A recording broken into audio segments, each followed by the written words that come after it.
वालेकुम, नमस्ते, सत श्री अकाल। कैसे हैं आप लोग? उम्मीद करती हूँ ठीक होंगे, खुश होंगे। मैं हूँ हसीका अली और मेरे साथ हैं तारिक नियाजी। अस्सलाम वालेकुम, नमस्ते, सत श्री अकाल। उम्मीद करता हूँ ठीक होंगे, खुश होंगे। दोस्तों जहाँ रहें खुश रहें, माँ बाप का ख्याल करें क्योंकि माँ बाप है तो सब कुछ है। आज की हमारी वीडियो है बहुत ही लेटेस्ट वीडियो से स्टार्ट करते हैं अपनी वीडियो को। Let's start. इस वीडियो का टाइटल है India $600 billion come back after 10 weeks. तो स्टार्ट करते हैं वीडियो।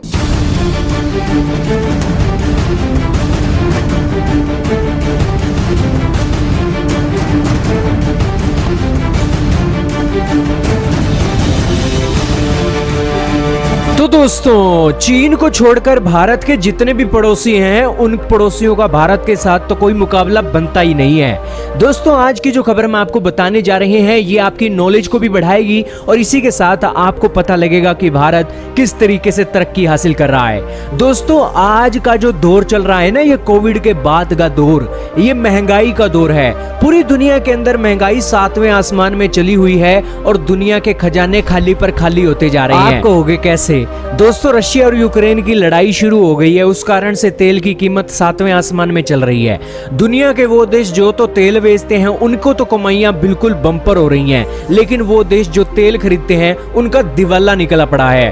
पाकिस्तान को देख लो, श्रीलंका को देख लो, नेपाल को देख लो, बांग्लादेश को देख लो, कई ऐसे एग्जाम्पल हैं। लेकिन दोस्तों, जो ये सभी देशों के एग्जाम्पल हमने आपको बताए हैं, इन सभी बातों को आप अगर प्रैक्टिकल तरीके से देखना चाहते हो तो इनके फॉरेन एक्सचेंज रिजर्व आप उठाकर देख लो। आप इनके फॉरेन एक्सचेंज रिजर्व उठाकर देखोगे तो आपको पता लगेगा कि इन देशों को कितना ही एक मुश्किलों का सामना करना पड़ रहा है। यही कारण है कि श्रीलंका डिफॉल्ट हो गया है, नेपाल के हाल बुरे हैं, पाकिस्तान के बुरे हैं और ये सारे आंकड़े आज आपको बताने वाले हैं। बेसिकली दोस्तों, भारत और चीन दो एक ऐसे मजबूत मुल्क हैं जो इस महंगाई के दौर को आसानी से झेल जाने वाले हैं, क्योंकि इन देशों के पास फॉरेन एक्सचेंज रिजर्व बहुत भारी पड़ा हुआ है। लेकिन भारत के जो पड़ोसी हैं, उनके बारे में भी तो आपको आंकड़े पता होना चाहिए। तो दोस्तों, आंकड़ों पर नजर डाल लीजिए। चाइना पहले नंबर पर है $3.3 ट्रिलियन के साथ, हालांकि इसने आंकड़े अपडेट नहीं किए हैं। चौथे नंबर पर भारत है, $601 बिलियन का रिजर्व पड़ा हुआ है और इसी हफ्ते $3.8 बिलियन की बढ़ोतरी हुई है। पिछले हफ्ते भी हमारी बढ़ोतरी हुई थी और इस हफ्ते भी बढ़ोतरी हुई है, लेकिन उससे पहले 9 हफ्तों से लगातार हमारा फॉरेन एक्सचेंज रिजर्व गिरता आ रहा है। तो दोस्तों, ये थी एक अपडेट। इसके अलावा फिर हमारा अगला पड़ोसी आता है बांग्लादेश, जिसका नंबर है 44 बिलियन डॉलर का रिजर्व पड़ा है, लेकिन आंकड़े भी इसने अप्रैल के बाद अपडेट नहीं किए हैं। फिर दोस्तों नंबर आता है नेपाल है दोस्तों 75वें नंबर पर। 75वें नंबर पर नेपाल है और $10 बिलियन के आसपास इसका रिजर्व बताया जाता है और इसने भी आंकड़े अपडेट नहीं किया है। और इसके बाद है पाकिस्तान, हमारा पड़ोसी, जिसका रिजर्व $10 बिलियन से घटकर $9.7 बिलियन रह गया है और इसके हालात बहुत बुरे हैं। हाल ही में पेट्रोल भी इनके देश में बढ़ा है। इसके अलावा दोस्तों 79 नंबर पर है हमारा पड़ोसी अफगानिस्तान, $9.4 बिलियन के रिजर्व पड़े हुए हैं। इसी के अलावा दोस्तों, इसके नीचे चलें तो हमारा एक और पड़ोसी आएगा जिसका नाम है भूटान का दोस्तों एक आंकड़ा है 134 का और इसने भी आंकड़े अपडेट नहीं किया है 2019 के बाद। लेकिन एक और हमारा पड़ोसी है दोस्तों, श्रीलंका। क्या आप उम्मीद करते हो कि श्रीलंका का नंबर कौन सा होगा? नीचे से दोस्तों तकरीबन 6 देश ऊपर श्रीलंका का नंबर है और श्रीलंका के पास से ₹1 का भी रिजर्व नहीं है, जैसा आंकड़ा आपके सामने दिखाई दे रहा है। 189 नंबर पर श्रीलंका पहुंचा हुआ है। ये दोस्तों फॉरेन एक्सचेंज रिजर्व के आंकड़े हैं जो आपको बताते हैं कि तेल की कीमतों ने किस तरीके से तेल निकाल दिया है भारत के पड़ोसियों का, चाइना को छोड़ दिया जाए। लेकिन दोस्तों, ये ओवरऑल फिगर है। बेसिकली पाकिस्तान का आप हाल देखिए। पाकिस्तान का 20 मई को इनके देश में रिजर्व पड़ा था $16 बिलियन का और आज 4 जून है, इनके देश में रिजर्व है $9.72 बिलियन का रह गया है। ये है दोस्तों जो फर्क पड़ता है और इससे आपको प्रैक्टिकल तरीके से पता लगा होगा कि तेल की कीमतें और दुनिया के अंदर जो महंगाई बढ़ी है, उस कारण से देशों का क्या हाल हो गया है। दोस्तों, उम्मीद है आपको आज ये वीडियो पसंद आई होगी। कुछ नया जाना हो तो जरूर बताइएगा, कुछ कमियां हो तो वो भी बताइएगा। इस वीडियो में सिर्फ इतना ही था। जी जनाब, बिल्कुल सही कहा। इसमें तेल की कीमतों ने तुम्हारा तेल निकाल दिया है। 210 पर लीटर हो चुका है और आगे मज़ीद एक हफ्ते में ₹60 बढ़ चुका है और आगे मज़ीद बढ़ेगा। तो हमारी तो इकोनॉमी वैसे ही हम देख रहे हैं, बैंक्रप्सी डिक्लेयर हो चुका है और इसके अलावा ये है कि इकोनॉमी बुरी तरह टूट चुकी है। कोई भी पुरसाने हाल नहीं है, कोई भी वो नहीं है। बस यही कहा जा रहा है कि यूएसए अगर मदद करेगा हमारी तो अपनी शर्तों पे मदद करेगा। आप देखें क्या होता है हमारी गवर्नमेंट का। बाकी श्रीलंका की बात करें, नेपाल की बात करें तो इनकी तो हमने वैसे ही कुछ वीडियोस में सुना है कि इनकी भी हालात बहुत ज़्यादा ख़राब है। अच्छा, मैंने देखा कि चाइना जो है सबसे ऊपर आ रहा है, तो चाइना भी तो तेल खरीदता ही है ना? बिल्कुल। लेकिन वो स्ट्रॉन्ग बहुत है। देखिए आपके पास अगर आपके पास डॉलर मौजूद है, फॉरेन रिजर्व है, ठीक है, तो फिर आप कोई भी चीज़ खरीदते हैं तो इतना फ़र्क नहीं पड़ता।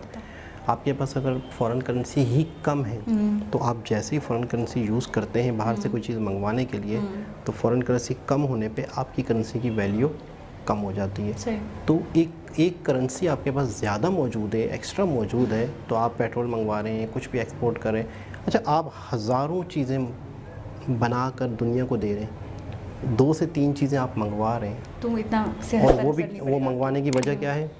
वो आप जो मंगवा रहे हैं ना, तो उससे कमा रहे हैं, उससे कमा रहे हैं, तो आपके को इतना फ़र्क नहीं पड़ता। इंडिया का भी यही हाल है। इंडिया के पास भी पेट्रोल मंगवाना ही पड़ता है बाहर से, जैसे रशिया से ख़रीद रहे हैं, दूसरे कंट्री से ख़रीद रहे हैं। तो अच्छा, ये जो हुआ था मामला वॉर वाला, उसके असरात अब दिख रहे हैं। यानी कि आप ये चीज़ नोट करें कि उस वक्त तो पूरी दुनिया को इतनी तेज़ी से पता नहीं चलता, क्योंकि हर किसी के पास रिज़र्व होता है, कुछ ना कुछ सेटिंगें होती हैं, लेकिन मुसलसल जो वो चीज़ रहती है, अगर कोई वॉर है, कोई मसला है, कोई ख़ास देश है, अगर उनकी तरफ से एक चीज़ आनी है आपको 1 महीना 2 महीना नहीं आती, तो फिर उसके असरात फिर जाके ज़्यादा महसूस होते हैं। और दूसरी चीज़ ये है कि पाकिस्तान के हालात ये हैं कि बाकायदा लोग सड़कों पे हैं, पेट्रोल पंप जला रहे हैं। जिस रात को पेट्रोल बढ़ा था, पूरी आवाम सड़कों पे थी। कहीं पेट्रोल पंपों को तोड़ दिया, कहीं पेट्रोल पंपों को आग लगाई, और एहतजाज कर रहे हैं कि क्यों बढ़ा है पेट्रोल। क्योंकि पेट्रोल बढ़ने से 10-20 रुपये 30 रुपये, फिर दोबारा 20-30 रुपये 50-60 रुपये का इजाफ़ा हुआ। वो इजाफ़ा इतना बड़ा नहीं है, सबको पता है, एक 7-8 साल के बच्चे को भी इस वक्त पता है पाकिस्तान के, कि पेट्रोल बढ़ने से हर चीज़ की कीमत में इजाफ़ा होगा। दूध, दही, हर चीज़, आटा, दाल, चावलें, हर चीज़ के रेट आसमान को छू रहे हैं। पेट्रोल बढ़ा है 50 रुपये, आपकी कीमतों, आपकी 10 केजी पे आपके 100 रुपये बढ़ गए। गाड़ी वाला 1 केजी आटा, 10 केजी का आटा लेके वो आता था, जो वो 50 रुपये ऊपर ले रहा है। सही। तो क्या वो एक गाड़ी वाला 10 केजी लाता था? हर 10 केजी में अगर 50 रुपये बढ़े हैं मिसाल के तौर पे, तो उस सुजुकी में, उस ट्रक में क्या सिर्फ 10 केजी आता था? ठीक है ना, यानी कि नाजायज़ हो रहा है ना, बहुत ज़्यादा नाजायज़ हो रहा है। आपके पेट्रोल के 1 लीटर पे आपके जितने बढ़े हैं, आप पूरे मतलब है कि एक छोटे से केजी 2 किलो 3 किलो में, 10 किलो में, 5 किलो में आप उसके रेट बढ़ा रहे हैं। ऑटो वाला फ़र्ज़ करते हैं कि 500 रुपये ले रहा था, तो वो 600-700 मांग रहा है। क्यों कि 1 लीटर में वो आपको पहुंचाता था, 1 लीटर लगता भी नहीं होगा मेरे 1 लीटर में वो आपको कहीं पहुंचाता था 400 में, अब 1 लीटर में इजाफा हो गया 500 रुपये, 50 रुपये, ठीक है। 1 लीटर में आपको कहीं पहुंचाता था, उसमें इजाफा हुआ 50 रुपये का, तो अब वो 400 450 लेता था, तो 500 ले ले। अब वो 100 रुपये 200 रुपये बढ़ा रहे हैं, ठीक है ना। जबकि देखा जाए कि इतना इजाफा हुआ नहीं है, लोगों को भी एक मौका मिलता है। अच्छा, ईमानदारी भी हमारे यहाँ नहीं है ना, नहीं है। और दूसरी बात ये, जो जितना काट सके किसी को काट ले। अच्छा, दूसरी बात ये भी है, मैं देख रही हूँ कि जब वॉर हुई थी उसके बाद से ही मतलब पेशन गोई हो चुकी थी, प्रेडिक्शन हो चुकी थी कि बहुत बुरे हालात होने वाले हैं। गैस की किल्लत हो चुकी है, वीट की किल्लत हो चुकी है, राइस की किल्लत हो चुकी है, शुगर की किल्लत हो चुकी है, पेट्रोल की किल्लत हो चुकी है। तो मुझे हैरानगी हो रही है कि अब तक तो चले हम सर्वाइव कर चुके हैं, आगे मज़ीद क्या होगा। और एक तो ये तो एक आलमी मसला हो गया है, पेट्रोल का मसला आलमी हो गया है, वीट का मसला आलमी हो चुका है, बहुत सारे दूसरे देश गरीब, अच्छा आलमी मसला हो तो गरीब देश क्या करेगा, जिसके पास पैसे नहीं है। एग्जैक्टली, मैं ये कह रही थी कि एक देश वैसे ही डूब रहा है, जिसकी अर्थव्यवस्था वैसे ही डूब रही है, जो वैसे ही घुटनों के बल आ चुका है, और उसके साथ क्या मामलात होंगे, उसकी आवाम कैसे फेस करेगी, कैसे सर्वाइव करेगी, मैं इस बात पे हैरान हूँ कि हमें तो ज़्यादा जूझना पड़ रहा है। बिल्कुल ऐसा ही है। जब आपके पास, अच्छा ऐसा वक्त भी आएगा जब आपके पास पैसे हों भी सही, तो आपको चीज़ नहीं मिलेगी। अच्छा, चीज़ जितनी कम हो जाती है ना, क्वांटिटी उसकी जितनी दुनिया में कम हो जाती है, इतनी एक्सपेंसिव हो जाती है। और जिसके पास एक्सपेंस करने को कुछ नहीं है, तो वो वहाँ पे वही जो श्रीलंका वाली, तो यही है कि हालात बेहतर हों, और ये जो रशिया वाला मामला है वो ख़त्म हो, दुनिया में अमन हो। अच्छा, अब ये अगर अभी भी अमन हो जाता है ना, अभी भी सब कुछ सेट हो जाता है, तो मैं ये 100% आपको कहूँ कि ये 2 महीने में हालात सेट नहीं होंगे। उसकी वजह ये है कि वहाँ पे दोबारा इंफ्रास्ट्रक्चर के काम होंगे, वहाँ पे बाकायदा खेतीबाड़ी शुरू होगी, वहाँ पे बाकायदा रिफाइनरियाँ लगेंगी, पेट्रोल वाले मामले में, गेहूँ वाले, गंदम वाले मामले में। दोबारा से मतलब लोग अपने काम धंधे पे आएंगे, उसको उनको दोबारा अपना सेटअप बनाने में टाइम लगेगा, इतना आसानी से इतना जल्दी फौरी तौर पे नहीं होगा। अच्छा, इन्फ्लुएंस रह जाएगा, साल रह जाएगा। मैं तो ये कहना चाहूँगी। अच्छा, हमारे यहाँ एक पाव घी, खुला हुआ जो घी होता है, एक पाव 125 रुपये का। मतलब हमारे यहाँ इन्फ्लेशन ऐसा नहीं है कि सिर्फ हमारे यहाँ हो रही है, हर जगह हो रही है। लेकिन जैसा कि आपने कहा था कि सोर्स ऑफ फंडिंग भी होना चाहिए। बिल्कुल, ताकि अब आपको रोजगार है नहीं लोगों का, महंगाई पे महंगाई हो रही है, इकोनॉमी डूब रही है, बैंकक्रप्ट हो चुका है आपका कंट्री। और इसके अलावा दूसरी चीज़ें जो तेल है, जो बेसिक नीड्स हैं आपकी, जिससे आप थोड़ा बहुत कारोबार, आपको पता है हमारे जो बिजनेसमैन है वो छोड़े मूव कर रहे हैं पाकिस्तान से, वो कह रहे हैं कुछ नहीं बचा, हमारा बिजनेस ठप हो चुका है। और चाइना की टोटल 5 कंपनीज थी, जिसमें से 2 चाइना की थी। तो वो एनर्जी को लेकर और गैस को लेकर और ये सारी चीज़ों को, ये सारे मामलात को लेकर वो लोग काम करते थे।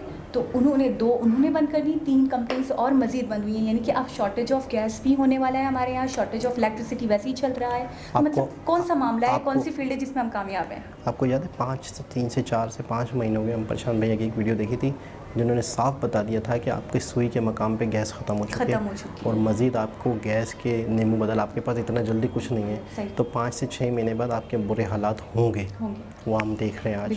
तो एक बहुत ही लेटेस्ट वीडियो थी। दोबारा किसी वीडियो के साथ आपसे मुलाकात होगी, जब तक के लिए अल्लाह हाफ़िज़।